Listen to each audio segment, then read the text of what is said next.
my predecessor had an option, to become a statesman and rise above politics and, become a unifying, factor in a country. But he chose to climb down and become an opposition leader. Because in your own statement, your own headline, is the chairperson of Azimio up to now. This is the chairperson of party leader of, and he's busy with this. What you people wrote. He's busy organizing the opposition against me. Of course, I have tried to persuade him, because I thought, as my former boss, I tried to, persuade him that maybe he could play a different role. In fact, I remember when I was thinking, about how to take Kenya to the next level, I went and sat down with the former Prime Minister. And I told him, you see, we are now the elders, we are the leaders of this nation. Why don't we work together, grow a bigger vision for Kenya, that then, we can hand over to the next generation of leaders. And the former Prime Minister was I must say, I must give him credit. He was up to it. In fact, he immediately told me, look, I am going to look for Professor Hino. But I agreed with the former Prime Minister that it is important that we look for the former president. And I went out of my way, I looked for him. I went and saw him first in Ichaweri. I also came and saw him in his office here. And then I talked to him to persuade him that, look, as a former head of state, the only one living now, please help us to, forge, a new, vision for the country. But he was reluctant. And he said he wasn't sure he wanted to do that. Well, those are choices people make. So, of course, he chose to do what he's doing, organizing the opposition and sponsoring them. And even in your own, assessment, these people in the opposition, do they look that they have any idea of where they are going, in your estimation? Can you explain how people who are supposed to be intelligent have no plan? They have no vision. They have no agenda.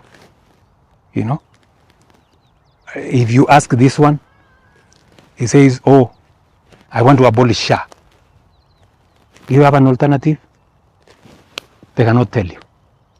Another one there is saying, we want to abolish housing. We want these houses to be broken down, or maybe, I don't know, done what. Do you have an alternative? What about the Constitution? The Constitution talks about housing. What about that? Yep, another one here, you listen to another one. Is the only argument he has against housing is that chicken, I don't know, cannot climb the stairs. Now, let me ask you, looking at those people, do they look like don't they look sponsored? Don't they look hired? Don't they look like stooges of somebody and they are, puppets? Because how do you explain people who are supposed to be reasonable, intelligent, lawyers, they've all of a sudden, they cannot even, the kind of reasoning. I had one of them when he was asked about, he said, my first is to come and abolish Shah. Why? Oh, the cost of dying has gone up. Really? What? Yeah, I mean, this is... You're not... You work for the nation, right? Can you check 2nd of August? What was the headline on the nation? It said, Uhuru's grand coalition against William Ruto. Have you seen me anywhere near the nation writing headlines? So you answered yourself, you answered yourself. And let me say the following. It's an open secret, that my predecessor has not gotten, out of what happened in 2022. That despite everything he did, I won the election.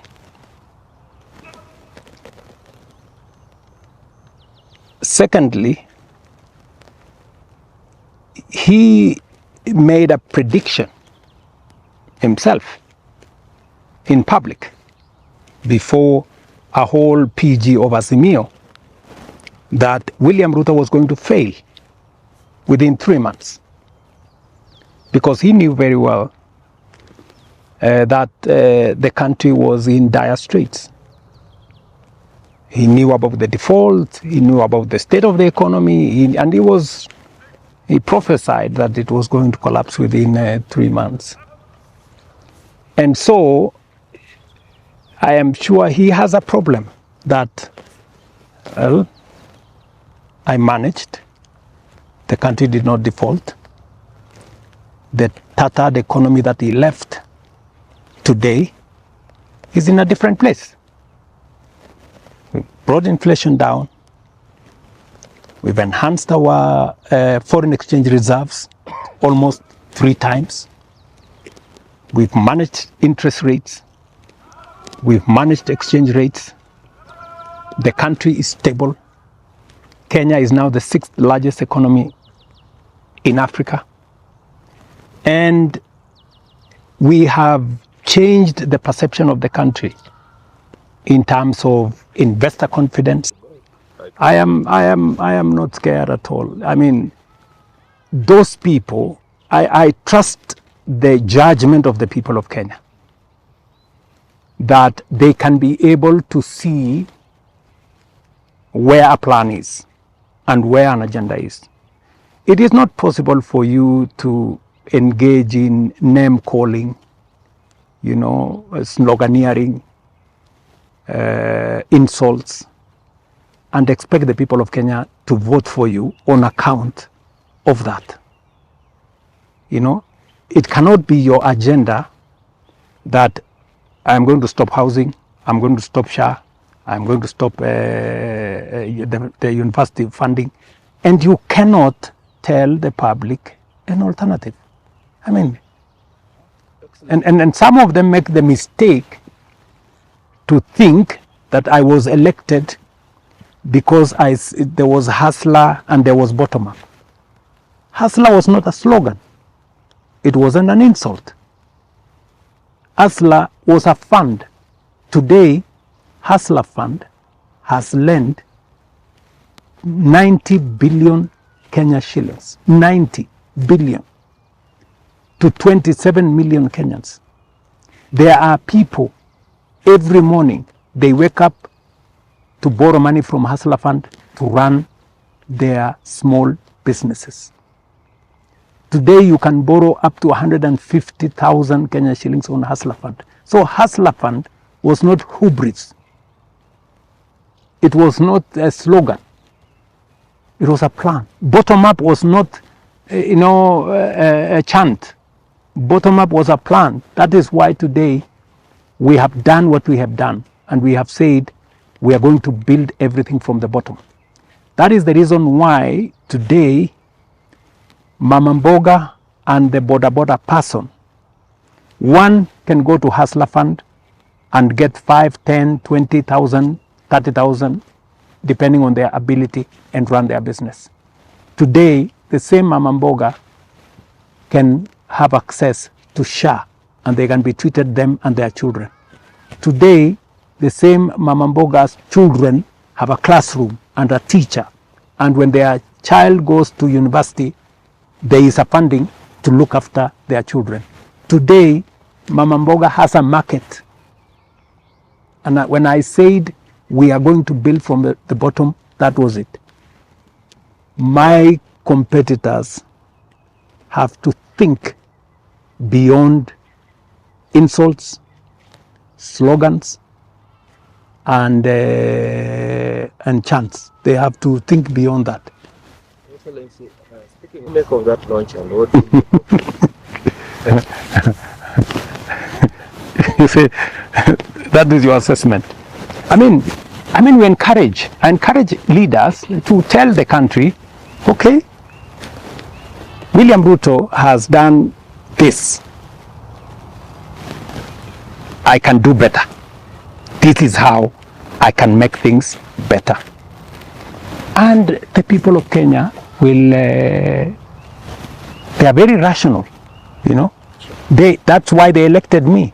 They elected me on the basis of the agenda that I had. And I am very proud and I'm very grateful to the people of Kenya for giving me a chance to be president.